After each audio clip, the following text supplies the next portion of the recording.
रवींद्र वस्त्रनिकेतन घेऊन आले लाडकी बहीण रक्षाबंधन सेल। महाराष्ट्र हादरवून टाकणाऱ्या भन्नाट ऑफर्स 4 ते 17 August.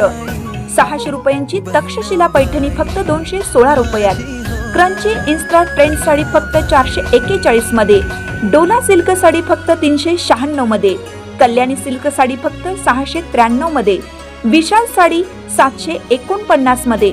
Ladies trending cord set फक्त 296 रुपयात। 3 पीस ड्रेस फक्त 396 मध्ये। जेंट्स शर्ट एक घ्या एक मोफत। रवींद्र वस्त्रनिकेतन, सलगरे व शाखा। ताज्या बातम्यांसाठी महान करेला सबस्क्राइब करा आणि बेल आयकॉनला क्लिक करा। तारदाळ येथे भटक्या कुत्र्यांच्या हल्ल्यात गायीचा मृत्यू।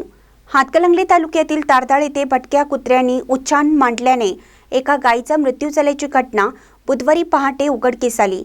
या घटनेमुळे संबंधित शेतकऱ्याला मोठा आर्थिक फटका बसला असून ग्रामस्थांमध्ये संतापाची लाट पसरली आहे। तारदाळ गावालगत असणाऱ्या विभूते मळ्यातील तुकाराम विभूते यांचा जनावरांचा गोटा आहे। बुधवारी पहाटेच्या सुमारास 15 ते 20 भटक्या कुत्र्याने अचानक गायीवर हल्ला केला। काही वेळ नागरिकांनी आरडाओरडा करून कुत्र्यांना पळवून लावले, मात्र गायीचा जागीच मृत्यू झाला होता। या घटनेमुळे शेतकऱ्याचे सुमारे 50 ते 60 हजार रुपयांचे नुकसान झाले आहे। आधी शेतीमालाच्या घटत्या भावामुळे त्रस्त असलेल्या शेतकऱ्यांवर हा आणखीन एक आर्थिक बोजा पडला आहे। गेल्या काही दिवसापासून तारदाळ व परिसरात भटक्या कुत्र्यांचा त्रास वाढत असून शाळा, अंगणवाडी परिसरातील त्यांची वर्दळ आहे।